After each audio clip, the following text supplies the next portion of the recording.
Hi, this is James Malone. It's James, the Wine Guy, here to talk about organic wine.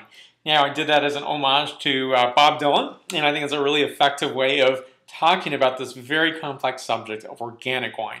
Now, organic wine should be a no-brainer, but unfortunately, it is not.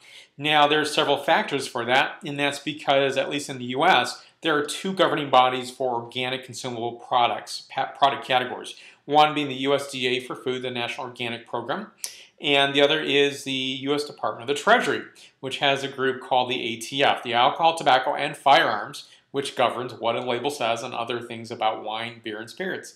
Now, that particular group is called the Alcohol and Tobacco Tax and Trade Group, abbreviated as a TTB. Now, why I bring that out is that these two organizations manage what is organic, what can be called organic, and therein lies part of the problem. Now, a definition is, and I'll bring out an example. I went to a wine store here in San Francisco and I said, can you show me an organic wine? And I knew exactly what I was looking for. At least I wanted to see what that person was going to say. Now, they just pointed me in the direction of this bottle, which I'll talk about later in a different video and just review it on its own merits. Now, this bottle is a bottle that says that it is made with organic grapes, but it contains sulfites. And this is one of my key questions is, did the person, the wine merchant, know or really dive into what I was seeking? Well, the answer is no, because I would have said, I'm looking for an organic wine, no sulfites. And that shouldn't be something that I need to explain it to a really high level. But I think that's probably some of the confusion out there. I'm not saying all wine merchants do that, because there's some amazing wine merchants in this country and around the world that do know the difference and do point their customers in the right direction.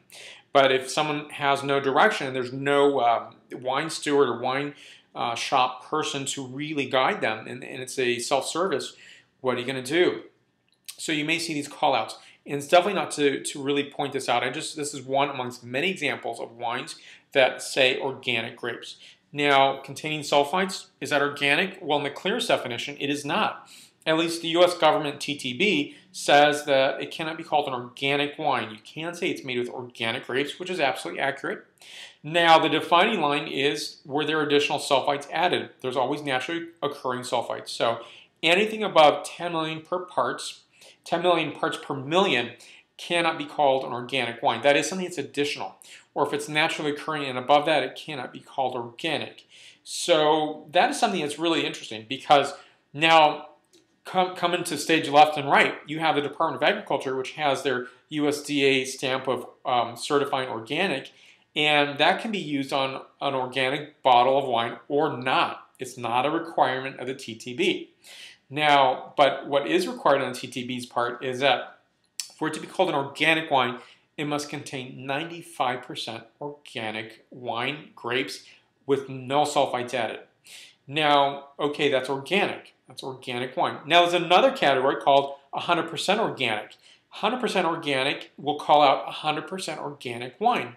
Now, I would ask, do you think perhaps that you are drinking an organic wine when it just says organic wine? The answer is probably yes. You probably thought, I did everything that I thought I was supposed to do when I wanted this, and this is a priority for me. Now, I think that's an issue that needs to be cleared up by the TTB. They need to make this a little easier to understand.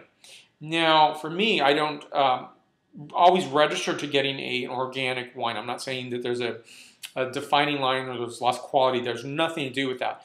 It's just that I will drink looking for any sort of wine that fits my particular desire, wines that I'm reviewing, so I don't have that definition. But there are people who really find that important, and I think that is really the defining line that needs to be, communicated a little more accurately and simplified by the TTB, so that when you are buying an organic wine, it's what you want it to be.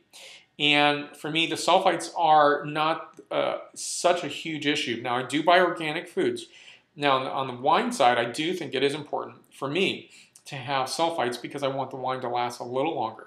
Now, if you buy an organic wine, be prepared to drink it relatively soon.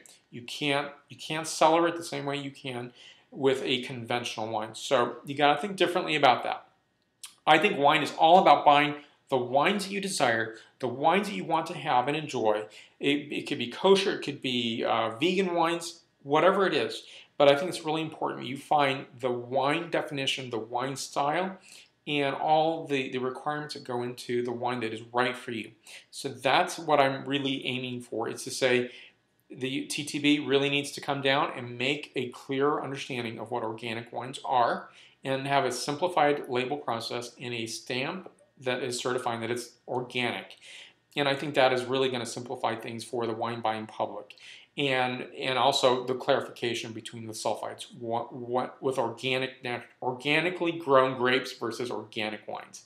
Now in Europe, you can, in some countries, it's the same definition.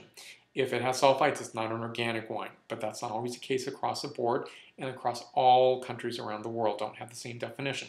So at least for us here now, it's a thing to talk about, and I thought it was really important to highlight this. So for more reviews and for more reviews to come on specific wines, go to jamesthewineguy.com. Please subscribe to my videos on YouTube. I'm on Facebook and Twitter. Salud.